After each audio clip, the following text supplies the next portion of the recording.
Oke, selamat jumpa kembali teman-teman.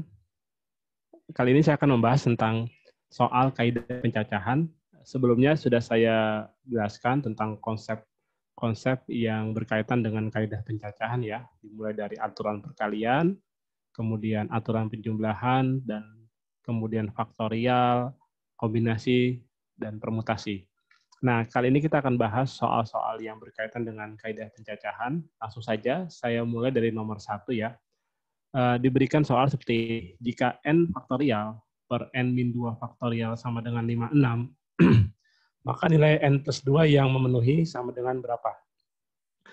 Yang perlu kita pahami pertama gini, kalau faktorial kan misalnya 5 faktorial. Ya. 5 faktorial itu artinya kan kita mengalihkan angka 5 terus mundur ya dikali 4, dikali 3, dikali 2, dikali 1 gitu ya.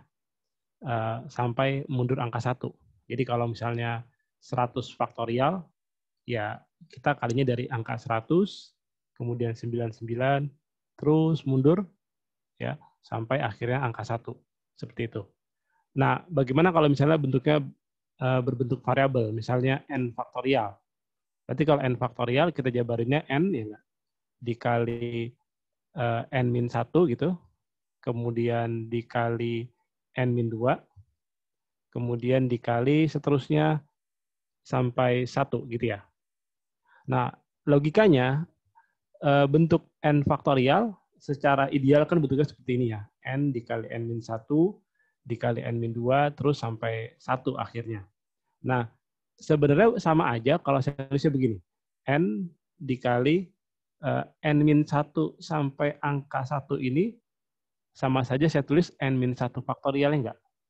Ya kan? Karena kalau dari awalnya 100 terus dikali sampai 1 berarti 100 faktorial. Nah, berarti kalau awalnya n-1 dikali terus sampai angka 1 ya berarti n-1 faktorial. Seperti itu. Boleh juga ya, sama saja bentuknya kalau misalnya saya bisa begini, n dikali n-1 lagi ya, gitu. Dikali, nah saya startnya dari sini ya, mulainya dari sini, dari n-2 dikali sampai 1 ya, itu berarti n-2 faktorial. Gitu. Ya, jadi mereka ini bertiga bentuknya sama aja. Ya, cuma memanipulasi bentuk saja. Berarti kalau misalnya saya punya bentuk n plus 2 misalnya, n plus 2 faktorial, itu sama aja saya tulisnya jadi n plus 2 ya enggak? Dikali mundur 1 jadi n plus 1 ya kan, mundur 1 ya, atau dikurang 1 ya. Plus 2 dikurang 1 jadi 1 ya, dikali plus 1 dikurang 1 jadi n saja ya di sini. Terus gitu ya, sampai angka 1. Nah, nanti ini juga sama, bisa ditulis dalam bentuk logika yang sama seperti ini. Nah, kita kembali ke soalnya. Di soalnya disebutkan di situ n faktorial nih enggak? N faktorial dibagi n-2 faktorial sama dengan 56. Berarti kalau yang saya jabarkan tuh yang paling besar biasanya, biar bisa dicoret. Nah, antara n dengan n-2, yang paling besar kan n ya. Karena untuk faktorial, di sininya tuh harus bilangan bulat dan nggak boleh negatif. Makanya antara n dengan n-2 itu besaran n. Nah, kalau saya jabarkan si n-nya ya, jadi n gitu kan, ya, jadi n, kemudian dikali n-1 ya enggak, kemudian dikali lagi sama n-2 dan seterusnya itu saya tulis faktorial ya, jadi n-2 faktorial, boleh kayak gini kan. Nah, dibagi untuk yang bawahnya saya nggak jabarkan karena nanti n-2 faktorialnya karena ini bentuknya perkalian dan ini sama ya, bisa saya coret gitu kan, sama dengan 56. Nah, berarti nanti n dikali n-1 sama dengan 56. Tadi sudah saya singgung bahwa n-nya itu adalah bilangan bulat dan nggak boleh negatif, ya nggak? Berarti logikanya gini, antara n dan n-1 itu adalah dua angka yang berurutan sebenarnya. Ya, yang bedanya satu, berarti kan berurutan enggak? Ini dua angka yang berurutan sebenarnya. Ya, dua angka atau dua bilangan bulat ya. Dua bilangan bulat yang berurutan, dua bilangan bulat berurutan. Dan harus positif kayaknya kan, karena hasilnya positif enggak. Nah, berarti logikanya bilangan bulat berurutan, ya, dua bilangan berurutan kalau dikali 5, 6 itu siapa? Ya, sudah pasti 8 sama 7 atau 7 sama 8 nih enggak? 8 sama 7 atau 7 sama 8 sama aja, 6. Nah, berarti yang jadi 8 siapa? Antara N dengan N-1. Yang jadi 7 siapa? Kalau antara N dan N-1 kan yang paling besar kan N ya. Yang paling besar itu N. Sedangkan N-1 itu yang paling kecil. Berarti si N ini angka yang paling besar, jadi si 8. Sedangkan N-1 ini angka yang paling kecil, berarti si 7. Jadi kalau saya ambil salah satu saja, misalnya saya ambil yang ini, ya berarti N sama dengan 8. Atau kalau misalnya saya ambil yang N-1, berarti N-1 sama dengan 7. Nanti kan hasilnya sama aja. Berarti N sama dengan 7 tambah 1. Gitu. Sama dengan 8 nih enggak? Nah, sama aja kan, jadi jawabannya N-nya 8. Yang jadi pertanyaan adalah N plus 2. N plus 2 itu berapa? N plus 2 itu berarti 8 ditambah 2, jadi 10. Nah, ini jawaban akhirnya. Jadi jawaban nomor 1 itu D ya.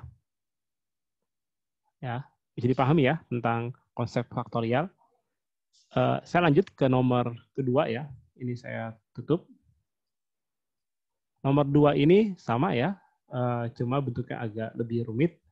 N faktorial gitu ya, tulisannya N faktorial dikali N-2 faktorial dibagi N-1 faktorial gitu ya, dikali N-3 faktorial sama dengan 48. Nah, biasanya yang kita jabarkan tuh yang bentuknya atau bentuk variabelnya yang paling besar. Berarti antara N, N-2, N-1, N-3 tuh yang paling besar N. Jadi N-nya saya jabarin. Berarti N itu kalau saya jabarin gini, N ya dikali N-1 faktorial. Ya. Maksudnya dia seterusnya gitu ya, N-1 seterusnya. Nah, nanti ini kan saya curiganya dengan si N-1 yang bawah itu bisa dicoret, ya enggak? Bisa coret, gitu. Jadi lebih sederhana. Terus kalau yang ini saya jabarin, N-2 itu saya jabarin jadi N-2 ya, kemudian dikali turun ke bawah jadi N-3 ya, karena min 2 dikurang 1 itu min 3. Karena seterusnya berarti 1 faktorial, gitu. Nah, nanti akhirnya sama si N-3 faktorial nih yang bawah bisa dicoret. Ya, bisa coret. Sehingga nanti ini sama dengan 48 dulu ya. Sehingga nanti N ya dikali N-2 sama dengan 48 gitu. Nah, kita berlogika lagi nih. Antara N dengan N-2 itu adalah bilangan bulat ya, positif yang bedanya 2. Berarti dua bilangan bulat positif yang bedanya 2, tapi kalau dikali 48 itu siapa? Ya, dua bilangan bulat positif yang selisihnya atau bedanya 2, kalau dikali itu sama dengan 48 siapa? Ya tentunya 6 sama 8 ya enggak? Atau 8 sama 6. Ya 8 kali 6 kan 48. Mereka selisihnya atau bedanya 2. Nah yang paling besar siapa? Yang paling besar antara N dengan N-2 itu si N. Nah N itu berarti untuk si angka 8. Sedangkan N-2 itu untuk angka 6. Nah nanti yang mana yang kita ambil bentuknya itu sama aja. Misalnya kalau ini sama dengan 8, ya sudah dapat N-nya sama dengan 8. Kalau misalnya N-2 dengan 6, berarti kan N-2 sama dengan 6, N-nya sama dengan 6 tambah 2, 8 juga ya enggak? Nah, akhirnya kita ketemu nilai N-nya, yaitu 8. Bisa yang ini, atau bisa bentuk yang bawahnya. Jadi, dapat nilai N-nya adalah 8. Gitu. Seperti itu ya. Bisa dipahami ya?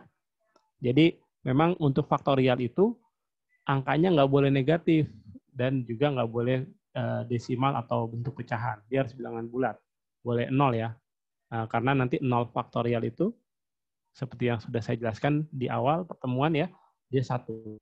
1 faktorial juga 1. Ya, jadi 0 itu boleh.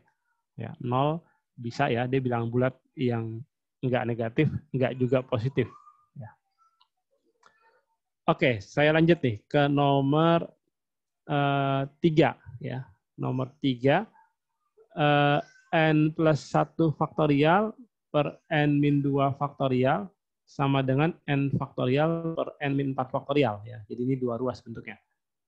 N plus 1 faktorial dibagi n min 2 faktorial sama dengan n faktorial per n min 4 faktorial gitu ya. Nah, berarti yang saya jabarkan dari yang paling tinggi dulu angkanya. Misalnya ini nih, antara n plus 1 sama n besaran n plus 1 ya, karena dia plus. Berarti ini yang saya jabarkan. Jadi n plus 1 dikali n plus 1 turun 1 berarti dikurang 1 gitu ya. N plus 1 dikurang 1 jadi n. Ya kan? N plus 1 dikurang 1, ingat kan?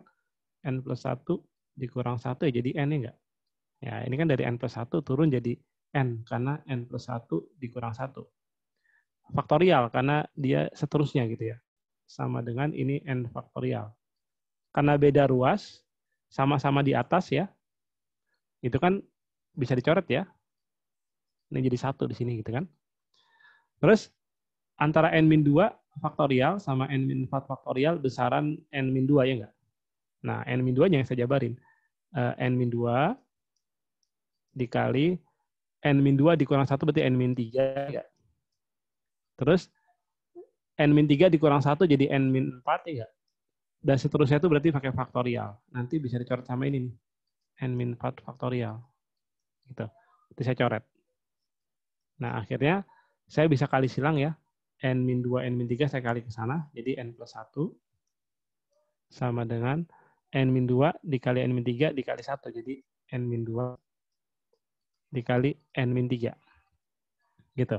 Nah, ini bisa dijabarkan yang dikali maksudnya ya, dikali ke secara distributif ya, atau kali pelangi ya. Jadi n kuadrat gitu kan. Min 3n ya, min 3n ya. N kuadrat min 3n. Kemudian min 2n. Terus ini jadi plus 6 ya enggak? Nah, sehingga nanti hasilnya n plus 1 sama dengan n kuadrat min 5n plus 6. Sehingga kalau saya pindahkan si n plus 1 ke kanan, jadi n kuadrat min 5n minus n, ya enggak? Plus 6, terus ini plus 6 kurang 1 ya. Jadi nanti hasilnya jadi n kuadrat ya, saya tulis duluan n kuadrat, min 5n, min n tuh min 6n, ya enggak? Terus plus 6 kurang 1 jadi plus 5, sama dengan 0. Nah, ini cara nyarinya kan difaktorin, ya enggak? Jadi n min 5 sama n min 1 sama dengan 0, ya kan? Dikali 5 ditambah min 6. Berarti saya dapat n min 5 sama dengan 0, n-nya sama dengan 5, atau n min 1 sama dengan 0, berarti n-nya sama dengan 1. Jadi jawabannya, kalau enggak 5 ya 1. Berarti jawaban yang paling tepat adalah si A. Gitu. 1 kan positif ya, bilangan bulat positif. 5 juga bilangan bulat positif. Jadi, sorry. Tapi kalau dimasukin ya, hati-hati ini. Sorry. Ini kalau dimasukin ke awalnya ya, ini kalau dimasukin ke awalnya memenuhi karena nggak ada yang negatif. Kan faktorial tuh angkanya nggak boleh negatif ya. Berarti 5 masuk sini nggak negatif. 5 masuk sini nggak negatif. 5 masuk sini nggak negatif, ya 5 masuk sini juga nggak negatif. Berarti 5 itu memenuhi. Ini memenuhi. Ini memenuhi. Tapi kalau untuk yang n sama dengan 1 pas dimasukin ke soalnya ya, pas di n-2 tuh negatif, karena 1 kurang 2 kan min 1. Jadi nggak boleh. Apalagi dimasukin ke n-4 juga negatif. Jadi ini tidak memenuhi. Berarti jawaban yang tepat itu yang sama dengan 5 ya. Ya harus dicek lagi memang. Ya, hati-hati. Jadi jawabannya 5 saja, bukan tadi diralat ya. Bukan A tapi D jawabannya. Seperti itu. Karena ketentuan faktorial ya. Jadi kalau misalnya kotak faktorial. Nah, di kotak ini harus bilangan bulat non negatif ya. Karena 0 boleh ya. Jadi nggak hanya positif, 0 juga boleh. Jadi bilangan bulat non negatif. Ya. Jadi kalau negatif itu nggak boleh. Oke, saya lanjut ya. Jadi bisa dipahami ya. Saya lanjut ke nomor 4 nih. Sekarang tentang permutasi ya. Tadi tentang faktorial ya, konsep dasar faktorial. Sekarang tentang permutasi. Di pertemuan pertama saya pernah jelaskan tentang rumus permutasi ya. Jadi gini, ada n unsur ya. Terus akan dipilih ya, akan dipilih gitu. Akan dipilih R unsur. Berarti rumusnya adalah kalau pakai permutasi ya, permutasi ya, sorry. Ini bahasanya begini. Kalau permutasi itu bahasanya begini. Permutasi ya, permutasi R unsur dari N unsur ya. Berarti rumusnya NPR gitu ya. Sama dengan N faktorial dibagi N min R faktorial. Ini kan rumus yang pernah saya jelaskan ya di awal pertemuan. Berarti kalau untuk soal nomor 4 ya, soal nomor 4 itu pembahasannya kan soalnya kan 8 PR ya. 8 unsur mau diambil R unsur gitu maksudnya. Sama dengan 56. Nah, 8 PR ya 8 itu sebagai N. R-nya ya R ya. Berarti nanti kalau dimasukkan ke rumus ini 8 faktorial gitu kan, dibagi 8 kurang R faktorial gitu ya. 8 kurang R faktorial sama dengan 56. Nah, berarti yang saya jawabannya sih 8 faktorial, karena 8 faktorial ini lebih besar ya enggak? Jadi 8 gitu kan, dikali 7, dikali ya kan, mundur 1 ya, terus dikali 6 faktorial. Saya sampai sini saja bahasnya, nulisnya. 8 kali 7 kali 6 faktorial. Saya sampai sini saja nulisnya. Kenapa? Karena nanti 8 kali 7 itu 56. Jadi bila bisa dicoret. Ya. Ini 8 min R faktorial sama dengan 56. Nah, 56 itu kan sama jadi 8 kali 7. Artinya 8 kali 7 bisa dicoret sama 56. Karena sama-sama di atas. Ini jadi 1. Jadi 1 juga. Berarti yang 8 min R faktorial bisa saya kalikan ke sana.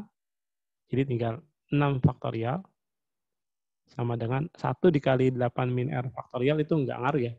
Tetap 8 min R faktorial.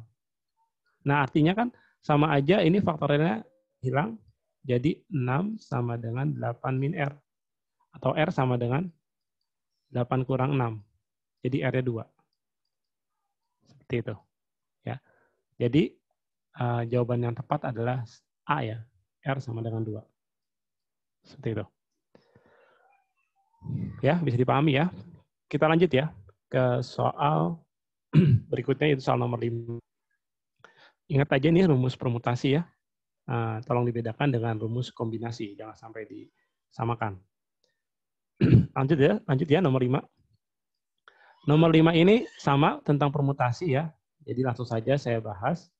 Masih pakai konsep yang sama. Jadi N-1 P2 sama dengan 110. Berarti N-1 faktorial, saya tulis gitu ya. Per N-1 dikurang 2 ya enggak? Karena kan ini ibaratnya ini N-nya ya. Berarti ini R-nya. Berarti N dikurang R. Berarti N-1 dikurang 2. Faktorial sama dengan 110 gitu. Nah, ini berarti N-1. N-1 saya jabarin ya. N-1 saya jabarin jadi N-1 dikali N-2 ya enggak? Terus dikali N-3 dan seterusnya saya tulis secara faktorial saja.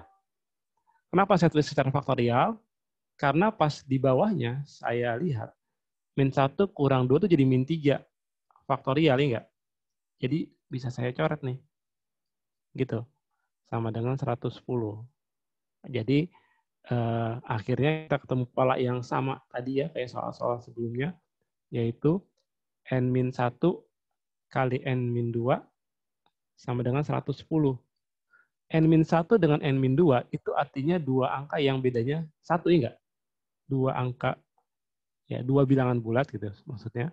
Dua bilangan bulat Ya, dua bilangan bulat positif yang bedanya 1. Gitu kan? Dengan yang paling besar itu N-1, yang paling kecil N-2, ya enggak? Berarti 110 itu kan sama aja, yang bedanya 1 itu 2 angka, kalau dikali 110 siapa sih? Tentunya kita tahu dong, 11 kali 10 ya enggak? 11 kali 10 kan 110. Nah, berarti 11 itu untuk si N-1, karena dia yang paling besar. Sedangkan N-2 itu 110. 10 ya. N-2 itu 10, sedangkan N-1 itu 11. Nah, tinggal pilih salah satu aja. Kalau kita pilih N-1 sama dengan 11, kita akan dapat N-nya sama dengan 11 tambah 1, 12. Tapi kalau kita pilih N-2-nya sama dengan 10, berarti N-nya sama dengan 10 tambah 2. Ya, 12 juga ya enggak? Akhirnya kan sama aja. N-nya itu 12. Jadi, nilai N yang memenuhi adalah si 12 ya enggak? Seperti itu. Ya, bisa dipahami ya tentang konsep faktorial lagi, tapi ini disajikan dalam rumus permutasi ya. Permutasi itu sama kombinasi cara perhitungannya menggunakan faktorial seperti awal pertemuan yang saya jelaskan ya. Oke, ini saya tutup. Kita lanjut ke nomor 6 sekarang.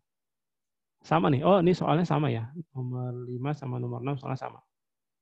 Ya, sama aja ya. Berarti saya lewat aja. Kita langsung ke nomor 7. Nomor 7 itu N plus 1 ya. N plus 1 P3 sama dengan NP4 gitu. N plus 1 P3 itu bisa dijabarin jadi N plus 1 faktorial enggak? Dibagi berarti N plus 1 kurang 3 gitu ya. N plus 1 kurang 3 terus faktorial. Nah, kalau yang kanan berarti N faktorial dibagi N min 4 faktorial gitu. Nah, ini bisa saya tulis dulu ya, saya sederhanakan dulu yang bawah-bawahnya. N plus 1 faktorial dibagi ini N min 2 jadinya. Plus 1 kurang 3 itu min 2. Faktorial sama dengan N faktorial dibagi N min 4 faktorial. Nah, N plus 1 sama N itu besaran N plus 1, jadi yang saya jabarin N plus 1 ya. Jadi N plus 1, kemudian dikali N1 kurang 1 jadi N, ya enggak? Dan seterusnya berarti faktorial. Sama dengan N faktorial. Dibagi, ini N-2 faktorial, saya jabarin, karena N-2 sama N-4, bukan dibagi, maaf. Maksudnya ini N plus 1 faktorial tuh, dijabarinnya kan N plus 1 dikali N ya, dan seterusnya berarti saya tulis N faktorial. Ya, sama dengan ini N faktorial ya, tulis aja N faktorial, karena nanti bisa dicoret. Soalnya sama-sama di atas ya. Jadi ini habis, ini 1 ya, ini 1. Kalau N-2 sama N-4 besaran N-2 kan? Nah, N-2-nya yang saya jabarin. N-2 dikali N-3 ya, karena dikurang 1 jadi min 3. Terus dikurang 1 lagi jadi N-4. Karena seterusnya saya tulis faktorial. Dibagi N-4 faktorial. Nah, kenapa saya berhenti sampai sini ya? Karena di ruas yang berbeda ada N-4 faktorial. Letaknya sama bisa saya coret. Ya, ini 1. Oh, berarti nanti hasilnya atau bentuknya menjadi lebih sederhana ya. N plus 1 kali 1 nggak ngaruh. Ya, faktornya udah nggak ada ya. Terus ini N-2, N-3 sama dengan 1 ya nggak? Oh, berarti ini saya kali silang sana aja. N plus 1 sama dengan N-2 kali N-3. Nah, ini mirip dengan soal yang sebelumnya ya. Berarti kalau dijabarin jadi, atau dikali distributif ya, gitu ya. Ini nanti hasilnya saya tulis aja langsung ya, N kuadrat min 3N min 2N jadi min 5N ya enggak? Terus plus 6. Seperti itu ya. Lanjut saya langsung gabungin aja yang min 2N sama min 3N jadi min 5N. Berarti 0 sama dengan N kuadrat min 5N terus dikurang N jadi min 6N dong. 6 dikurang 1 jadi plus 5. Nah, ini bentuknya mirip dengan soal yang tadi ya. Jadi kalau difaktorinnya N-1 sama N-5 sama dengan 0 ya enggak? Nah, berarti dapat 2N-nya sama dengan 1 sama dengan 5. Nah, hati-hati nih. kira-kira mereka memenuhi semuanya nggak? Kita harus masukin ke awalnya. Kalau N-nya 1, berarti 1 tambah 1 kan 2 ya. Nah, ini hati-hati. Kalau 2, ya kalau N-nya 1, dia berubah jadi 1 tambah 1 itu 2. 2P3 sama dengan 1P4. Nah, ini nggak boleh. Karena kalau NPR ya, NPR atau NCR, N itu ya, mau NCR juga, ya, N itu tuh ya, ini totalnya, sedangkan R itu ibarat kata yang diambilnya. Nah, yang diambil itu nggak boleh lebih besar daripada totalnya. Jadi si R itu harus lebih kecil atau sama dengan boleh dengan N, tapi dia nggak boleh lebih besar. Ya. R itu harus lebih kecil sama dengan N. Nah, berarti kan ini menyalahi aturan. Masa di sini N-nya 2, tapi R-nya 3. Masa lebih besar dari R? Si R itu lebih besar daripada N. Itu menyalahi aturan, karena R itu harus lebih kecil. Atau paling tidak sama dengan juga boleh. Cuma nggak boleh lebih besar. Ya, jadinya, apalagi di sini nih, 1 sama 4 juga, satunya lebih kecil daripada 4. Nah, berarti untuk yang N sama dengan 1 ini nggak boleh. Ya, ini tidak memenuhi. Nah, kalau yang 5 memenuhi, karena 5 tambah 1, 6. Ya nggak? Kalau N5 tuh nanti bentuknya jadi 6P3 dibagi 5P4. Gitu. Sama dengan 5P4 ya. 6P3 sama dengan 5P4. Maksudnya dia memenuhi ini. Karena 6 lebih besar daripada 3, ini juga memenuhi, 5 lebih besar daripada 4. Nah, jadi yang memenuhi hanya yang si 5 saja, ya enggak? Nih, jadi jawabannya 5 saja. 1 nggak boleh. Berarti jawabannya D, ya enggak? Seperti itu ya. Ingat, saatnya R at least boleh sama, tapi nggak boleh lebih. Lebih kecil boleh. Ya, si R itu lebih kecil sama dengan N. Boleh lebih kecil dari N atau boleh sama dengan R. Dengan N si R-nya. Ya. Yang pasti nggak boleh lebih besar. Seperti itu. Bisa dipahami ya? Saya lanjut lagi. Ini nggak ada sesi tanya jawab karena saya membahas secara online saja ya. Kalau ada sesi online baru pembahasan secara online langsung real time ada sesi tanya jawab. Nomor 8 nih. Diketahui N plus 1 P4 ya. N plus 1 P4 sama dengan 6 dikali gitu ya. 6 dikali N P3. Nah, N plus 1 P4 itu sama aja N plus 1 faktorial, enggak?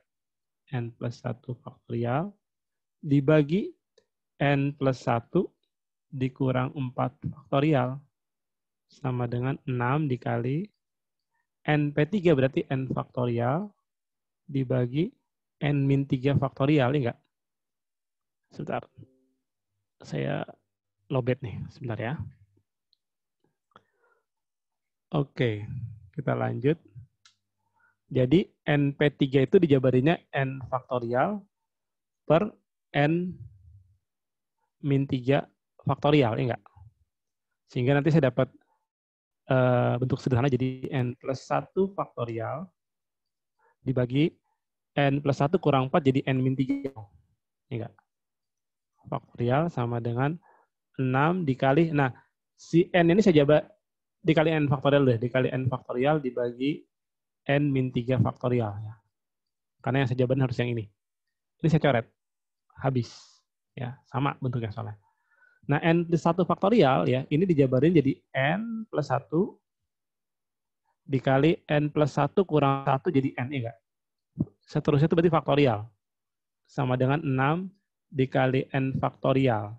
Sehingga faktorial N faktorial bisa dicoret ya, karena sama-sama posisinya di atas ya maksudnya, terus beda ruas. Jadi bisa dicoret. Ini N plus 1, sorry. Ini N plus 1, ya. N plus 1. Nah, berarti hasilnya N plus 1 sama dengan 6. Jadi N-nya sama dengan 5. Jadi jawabannya yang B ya. Gitu. Ya, bisa dipahami ya. Ini baru konsep-konsep atau cara menghitung permutasi dan kombinasi dengan menggunakan konsep faktorial. Oke, saya lanjut ya. ke soal nomor, ini saya tutup. Ke soal nomor 9. Nah, sekarang sudah penerapannya. Kemarin sudah pernah saya jelaskan ya, bahwa kalau permutasi itu, ya, permutasi itu adalah mencari banyaknya susunan atau banyaknya cara ya, dengan cara memperhatikan susunannya enggak, memperhatikan urutan ya. Memperhatikan urutan dia. Ini memperhatikan urutan. Gitu. Tapi kalau kombinasi ya, kalau kombinasi itu adalah mencari banyaknya cara gitu ya, atau mencari banyaknya susunan yang berbeda dengan tidak memperhatikan urutannya atau susunannya. Jadi kalau kata permutasi AB dan BA itu dihitungnya 2 kejadian ya, 2 kejadian. Tapi kalau misalnya permutasi memandangnya AB dan BA itu sama karena dia nggak memperhatikan urutan. AB ya sama dengan BA, itu saja hurufnya maksudnya. Nah, ini dihitungnya satu kejadian ya. AB sama BA sama saja dihitung satu kejadian. Seperti itu. Nah, kita balik ke nomor 9. 7 orang pengurus organisasi akan dipilih ketua, wakil ketua, sekretaris, dan bendahara. Berarti 4 orang. Logikanya begini. Logikanya kalau A ini kan milih ketua sama wakil ketua, sekretaris, dan bendahara. Misalnya saya pilih 2 dulu deh. Misalnya si A kepilih jadi ketua. Terus si B yang jadi wakilnya misalnya. Ini misalnya aja. Terus sama nggak kasusnya dengan si B yang jadi ketua? Ya. Jadi saya rubah urutannya. B jadi ketua. Tapi si A-nya yang jadi wakil. Tentunya beda dong kondisi A jadi ketua dengan B jadi ketua beda, ya enggak? Jadi ini dihitungnya 2 kejadian atau 2 susunan yang berbeda. Karena diubah susunannya AB, BA itu berbeda ya. Berarti kalau beda ya kita menggunakan permutasi, ya enggak? Seperti itu. Nah, berarti tinggal kita hitung ada 7 unsur mau dipilih 4. Ketua, wakil ketua, sekretaris, dan bendahara. Berarti 7 P4-nya enggak? Nah, berarti 7 faktorial dibagi 7 kurang 4-nya enggak? Faktorial. Berarti 7 faktorial per 3 faktorial, enggak? Oh, berarti saya jabarin begini. 7 kali 6 kali 5 kali 4 kali 3 faktorial per 3 faktorial. 3 faktorial bisa saya coret. Nanti hasilnya sama dengan 7 kali 6, 42 ya. 42 kali 20 itu 840 jawabannya. 840 gitu. Nah, kalau kita ngitung praktisnya ya, ngitung praktis itu begini sebenarnya. 7P4 itu sama aja 7 mundur 4 ya enggak? Dari angka 7 ya. 7P4 berarti saya dari angka 7 mundur 4 angka ya. 7 gitu ya. 1. Kemudian mundur 6 ya, 2. Terus 5, 3. Kemudian 4. Ada 4 nih jadinya. 1, 2, 3, 4. Kenapa mundurnya sampai angka 4? Karena 7P4 bukan sampai angka 4. Karena 7P4 berarti saya dari angka 7 nulis perkalian 4 angka. 7, 6, 5, 4 ya. Ada 4. Berarti kalau 7P5 saya tulis lagi 3 gitu. Karena ada 5 angka ya. Nanti ini hasilnya ya sama kan? 7 kali 6, 42. 5 kali 4, 20 ya enggak? 42 kali 20, 840. Nah, ini ngitung praktisnya ya. Jadi tinggal mundur aja. Misalnya gini, 10P3. 10P3 berarti 10, ya enggak? Terus mundur lagi 9, terus mundur lagi 8. Nah, sampai sini doang karena P3. Jadi ada 3 angka. Seperti itu. Ya. Kalau 100 P5 ya kita tulis sampai 5, 100 ya enggak? Terus 99, terus 98, terus 97, terus 96. Ya, jadi ada 1, 2, 3, 4, 5. Mundur 5 angka. Dari angka 100 ya. Jadi sampai 96 karena 5 angka. 100 P5. Ya, mudah-mudahan bisa dipahami. Saya untuk untuk sesi pertama ini saya bahas sampai nomor 10 dulu ya. Ini sama ya, 8 finalis akan dipilih ya. Sama nih, saya jadi juara 1, kali kamu jadi juara 2, atau dibalik, kamu jadi juara 1, saya jadi juara 2, itu komposisi atau susunan yang berbeda, atau urutan yang berbeda. Jadinya ini harus pakai permutasi. 8 orang mau dipilih, juara 1, juara 2, juara 3, harapan 1, harapan 2, ya, harapan 1 dan harapan 2. Jadi ada 5 orang nih. Berarti 8P5. Ya, kalau ngitung rumus biasa kan 8 faktorial nih enggak? Per 8 kurang 5, 3 faktorial. Berarti saya barunya 8 kali 7 kali 6 kali 5 ya, kali 4 kali 3 faktorial. Nanti 3 faktorialnya saya coret. Nah, itu jawabannya ini ya, 8, 7, 6, 5, 4. Berarti yang D. Ya, sebenarnya sih kalau kita mau praktis, 8P5 berarti dari 8, tulis 5 angka perkalian. 8, 7, 6, 5, 4 ya. 1, 2, 3, 4, 5. Nah ini jawabannya. Gitu. Itu rumus praktisnya ya. Jadi rumus praktis itu perlu juga dipahami karena nanti kalau soalnya sudah kejadian majemuk, kita perlu mempercepat hitungan. Ya. Nah ini yang saya bahas di awal. Nanti sesi kedua saya akan bahas lagi ya. Part kedua ya. Yang nomor 11 sampai nomor 20. Ini soal-soal sederhana dulu yang saya bahas sebagai penguat konsep yang sudah saya berikan di video pertama. Mudah-mudahan bisa dipahami ya. Terima kasih.